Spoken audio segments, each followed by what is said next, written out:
Bonjour à toutes et à tous, je suis Didier Mazier, je vous souhaite la bienvenue, je vous remercie pour votre fidélité à cette chaîne. Nous nous retrouvons à peu près tous les lundis à 11h30 pour des astuces sur le graphisme et puis des techniques sur des logiciels comme Photoshop ou Illustrator. Cette semaine, nous allons nous intéresser à Photoshop avec des nouvelles méthodes de travail. Photoshop avant était essentiellement réservé à des graphistes et c'est un logiciel assez compliqué. Et par contre, il s'est considérablement simplifié et nous donne pas mal de raccourcis pour travailler beaucoup plus vite. Alors avant de démarrer, je vais vous demander de mettre un pouce en l'air si la vidéo vous a intéressé. Je vais également vous demander de vous abonner, d'activer les notifications, mais surtout de partager cette vidéo sur les réseaux sociaux où vous êtes présent. Vous envoyez un lien dans un post sur des réseaux sociaux comme LinkedIn, Facebook, Insta, X, TikTok, Snapchat, Twitch, les boucles Telegram et que sais-je encore.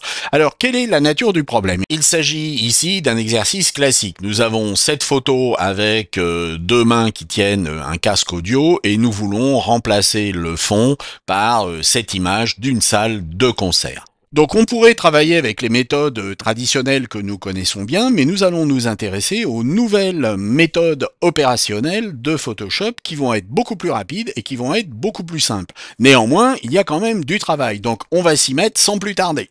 Pour commencer, nous allons utiliser la barre des tâches contextuelles qui se trouve ici.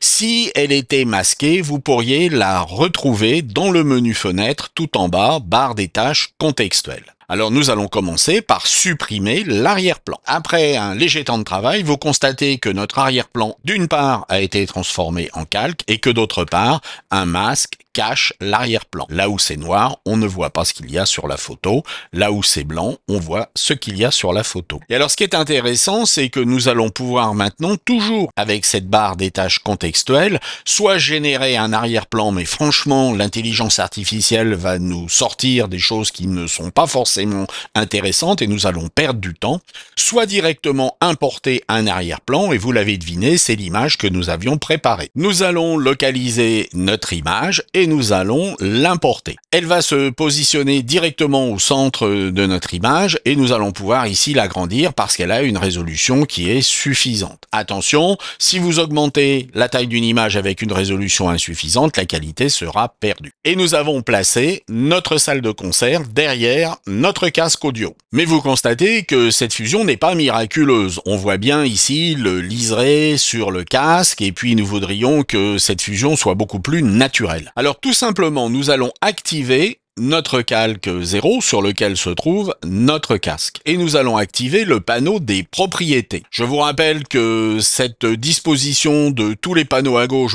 c'est la mienne, tout simplement parce que je vais être à côté de la barre des outils et puis ça me paraît beaucoup plus simple que de faire des allers-retours avec la droite. Et nous sommes ici sur notre calque de pixels. Vous remarquez que l'on peut également aller sur le masque. Si je clique sur cette icône, je vais maintenant pouvoir travailler avec mon masque.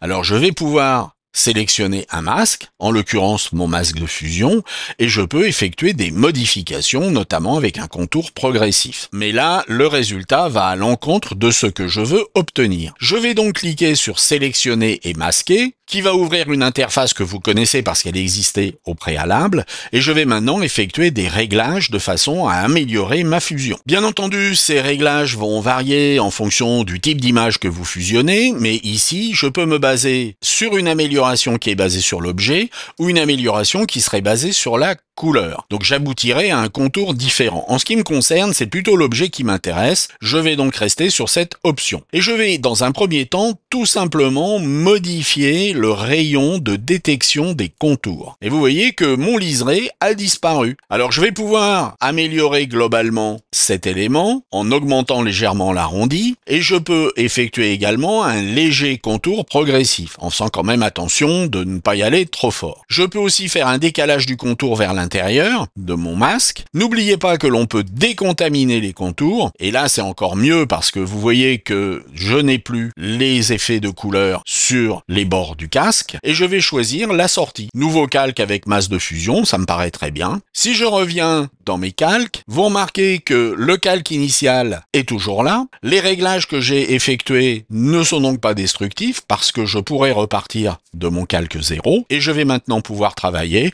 sur la couleur de ces mains qui tiennent le casque. Alors qu'est-ce que je vais faire? Eh bien tout simplement, je vais aller chercher le réglage de correspondance de couleur ici, de façon à intervenir de manière non destructive et je vais charger un fichier LUT, par exemple Candlelight Cube, et nous allons maintenant faire en sorte que ce réglage ne s'applique qu'au calque du dessous. En appuyant sur la touche Alt ou Option, je ne vais appliquer cet effet qu'à l'image qui se trouve dessous. Cela m'évite de placer un masque. Je pourrais bien entendu créer un masque uniquement sur la main, ça serait une autre manière de travailler. N'oubliez pas qu'il s'agit d'un calque de réglage, je vais donc pouvoir modifier l'opacité de façon à moduler mon effet et faire en sorte que celui-ci ne soit pas trop visible. Un bon effet étant un effet que l'on ne voit pas. Et nous avons maintenant réalisé notre fusion en moins de 5 minutes. Nous pouvons donc utiliser cette méthode en production en gagnant pas mal de temps.